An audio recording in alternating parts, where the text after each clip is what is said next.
दोस्तों नमस्कार, स्वागत है आप सभी का हमारे YouTube चैनल में। तो पिछले वीडियो में हमने आप सभी को त्रिभुज से संबंधित कुछ परिभाषित शब्दावलियों को बताया था।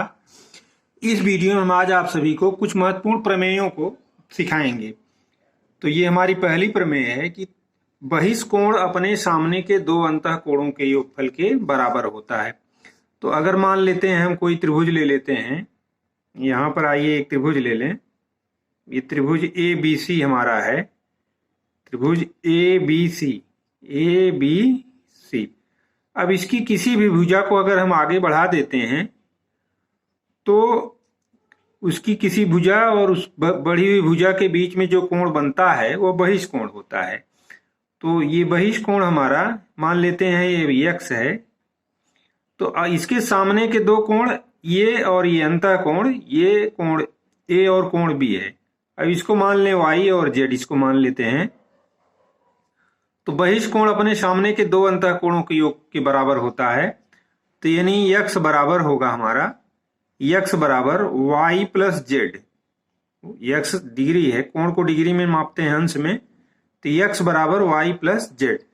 तो यही ये पहली प्रमेय हमारी है कि बहिष्कोण अपने सामने के दो अंतःकोणों के योगफल के बराबर होता है।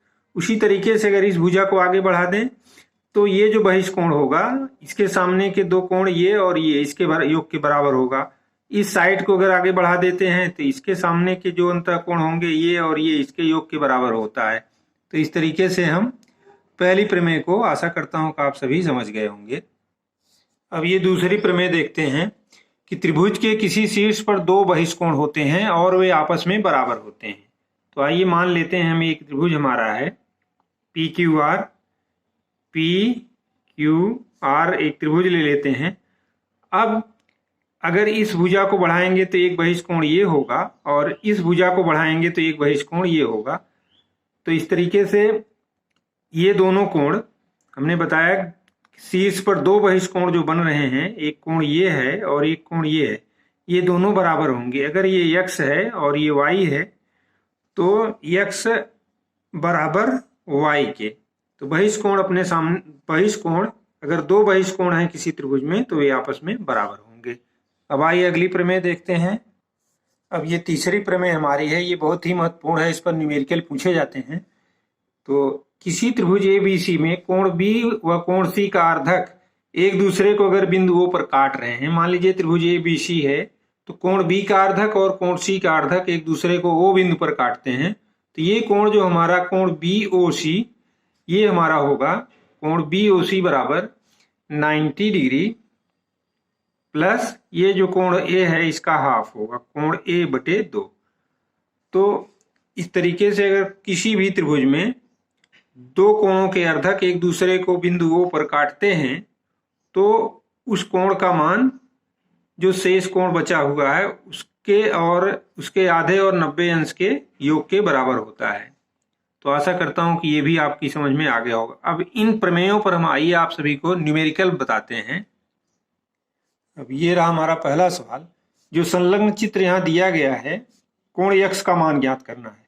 अगर हमें प्रमेय मालूम रहेगी कि ये बहिष्कोण है, हम जानते हैं बहिष्कोण अपने सामने के दो अंतःकोणों के योगफल के बराबर होगा, तो हम बहुत ही आसानी से इसको कोण x बराबर 60 अंश प्लस 40 अंश, तो ये हमारा हो जाएगा 60 40 100 डिग्री। तो कोण x का मान हमारा 100 अंश आ जाएगा, यही हमारा आंसर होगा। अब ये रहा हमारा अगला सवाल, त्रिभुज ABC में कोण B और कोण C के अर्धक बिंदु O पर एक दूसरे को मिलते हैं। यदि कोण A का मान 70 अंश है तो कोण BOC का मान ज्ञात करना है। तो पिछले प्रमेय में हमने बताया था कि अगर किसी त्रिभुज में दो कोणों के अर्धक एक दूसरे को बिंदु O पर मिलते हैं तो कोण BOC का मान होगा 90 प्लस कोण A/2। तो यहाँ पर हम कोण BOC लिखेंगे, कोण BOC, कोण BOC, इसी कोण का मान हमें निकालना है। तो ये बराबर 90 डिग्री प्लस कोण A का हाफ। अब यहाँ इसको लिख देंगे 90 अंश प्लस कोण A का मान यहाँ 70 है तो 70/2, तो ये हो जाएगा 35 अंश आ जाएगा। तो 90 अंश धन 35 अंश, 90 अंश और 35 अंश जब हम जोड़ लेंगे तो ये हमारा आ जाएगा 125। 90 और 35 125 अंश आ जाएगा। और 125 अंश यही हमारा आंसर होगा। इस तरीके से छोटे छोटे न्यूमेरिकल पूछे जाते हैं। अगर हमें प्रमेय याद है तो हम उसके आधार पर आसानी से इसको निकाल सकते हैं। अब ये सवाल हमारा है, त्रिभुज ABC है जिसमें ये कोण बहिष्कोण है, तो इसका मान अगर 120 अंश है तो इस कोण x का मान ज्ञात करना है। तो हम जानते हैं कि बहिष्कोण अपने सामने के दो अंतः कोणों के योगफल के बराबर होता है, यानी x प्लस 40 अंश बराबर होगा हमारा 120 अंश के।